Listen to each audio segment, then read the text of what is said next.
Well, my friends, more bread. For the past few weeks or so, we've been hearing Jesus talk about the bread of life, and we get it again today. John's gospel is often known for its rich metaphors, its poetic language, and yes, its redundancy and its repetition. So, again, in today's gospel lesson, we hear Jesus talk about bread. The author of the Gospel of John uses this repetition to communicate not only something that's really important, but also something that's difficult to understand. Have you ever been in one of those circumstances when you kind of need something communicated or taught to you over and over and over again before it finally sinks in? I know I do a lot, and I'm sure my wife would attest to that as well at home. But I can even remember in high school, I am playing baseball, and the countless hours that I would spend hitting baseballs off of a tee into a net just right in front of me, sometimes with my coaches watching me, sometimes just by myself, so I could get that repetition down, so I could get the perfect swing, so that would become perfect muscle memory. It's almost as if Jesus, in this section of John's Gospel, knows that what he's trying to communicate goes against our normal way of making sense of things. So he hammers home this metaphor of bread to try and get the point across. He tries to invite us into this multi-layered world to help us see beyond bread as just being flour and water and what else is in there? Yeast. There, thank you. Yeast. I almost forgot. Tries to get us to see beyond that. He tries to help us to see that the world around us is sacred and holy. And I don't think that's a very easy thing for us to do all the time. We might catch glimpses of it every once in a while, but it's not always an easy thing for us to do. But we do every once in a while catch glimpses. You ever been in a circumstance when you feel like you're being part of something that is much larger and much more beautiful than anything that you could ever do on your own? Or maybe a moment when time sort of slips away and you feel fully alive. Or maybe when you feel in the flow, or you have this wonder of life and everything else just seems to melt away. Just this last weekend, I was in Southern California with my family for a few days.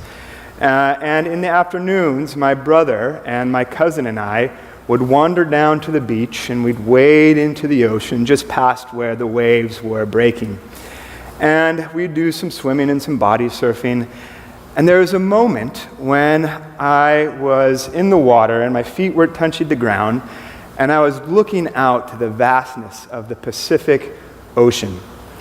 And I was struck with this feeling of grandiosity.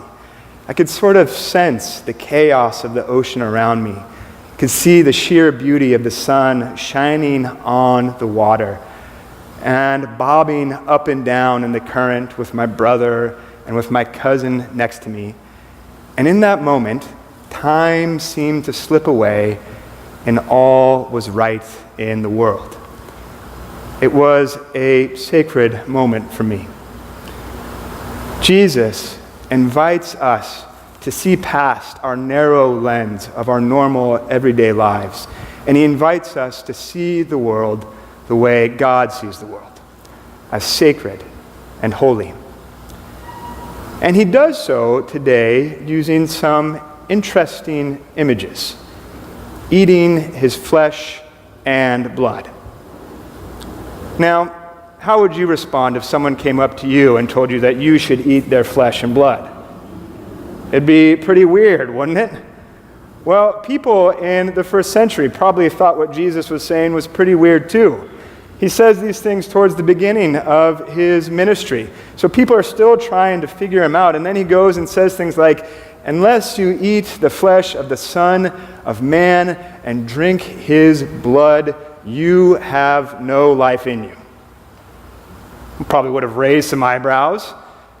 And it probably also would have offended some of the first century observant Jews because their Levitical law forbid them from consuming the blood of animals. Now, if I haven't grossed you out enough already, this passage gets even more repugnant when we look at the language of this passage. About halfway through this morning's gospel lesson, the Greek word that's translated into English as eat switches to another Greek word that means to gnaw or to chew. So, about halfway through this lesson, Jesus is telling his followers to gnaw or to chew on his flesh. Pretty weird stuff, isn't it? So why in the world would Jesus be using this weird and repugnant imagery? Well, as I mentioned earlier, he's trying to communicate something that is difficult for us to understand. He's trying to communicate who he is, the Son of God, the incarnation, the Word made flesh. And if you remember, this Word made flesh is talked about at the very beginning of John's Gospel. In the beginning was the Word, and the Word was with God, and the Word was God. God dwells amongst us in flesh and blood in Jesus. And for some, this is difficult and probably even a bit offensive to imagine God in flesh and blood. I mean, flesh rots, right? Flesh can stink. Flesh can be pretty gross sometimes. And that's not what God is supposed to not be that way. God isn't supposed to rot. God isn't supposed to be stinky or be gross, right? So people in the first century, and people even today, have a hard time wrapping their head around the idea of God coming in the flesh and blood. But the Gospel of John tells us that God so desperately desires relationship with us, wants so desperately to be in that deep, intimate relationship with us, that God comes in human form in Jesus. And not only that, but Jesus tells us that we are to consume him, to engage in this visceral, deep relationship so that Christ might dwell in us and we in him. To engage Jesus in this deep, visceral way so that Christ may dwell in us and we in him. This is total engagement that Jesus is calling for, not just within our intellect, but with all of our being, with everything that we have. And when we abide in Jesus in this deep, visceral way, it allows us to see the people around us and the world around us as sacred and holy. It allows us to begin to participate in what Jesus calls this eternal life. Another phrase that pops up quite a bit in this morning's lesson. Now, I just want to take a moment because that phrase, eternal life, is often misunderstood in the fourth gospel. Often we make the mistake of thinking that eternal life refers to something that happens after we die, someplace we go after we die. But that's not exactly what Jesus is talking about.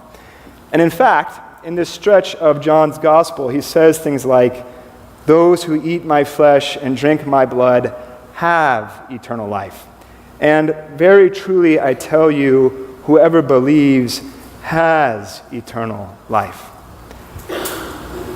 If you noticed, those verbs are in the present tense. Jesus isn't just talking about some future heavenly existence. He's talking about a way of life that is available to us in the here and now. Jesus is inviting us into this divine life that is present and available to us even now. It's kind of like the phrase from the Synoptic Gospels, "The kingdom of heaven is among you," or even from the Lord's Prayer, where we hear the "on earth as in heaven." As one scholar puts it, when we abide in Jesus, we participate in the creative force of God that brings all things into being. So when Jesus says things like, "Those who eat my flesh and drink my blood have eternal life," he is beckoning us to engage, to consume this way of life he has to offer, so that that way of life may become as natural to us as our own breathing, so that we might see the world the way God sees the world, as sacred and holy. Jesus feeds us with the bread of life so that we might be the bread of life to the people and to the world around us. Jesus feeds us with the bread of life so that we might be that bread of life to the people and the world around us.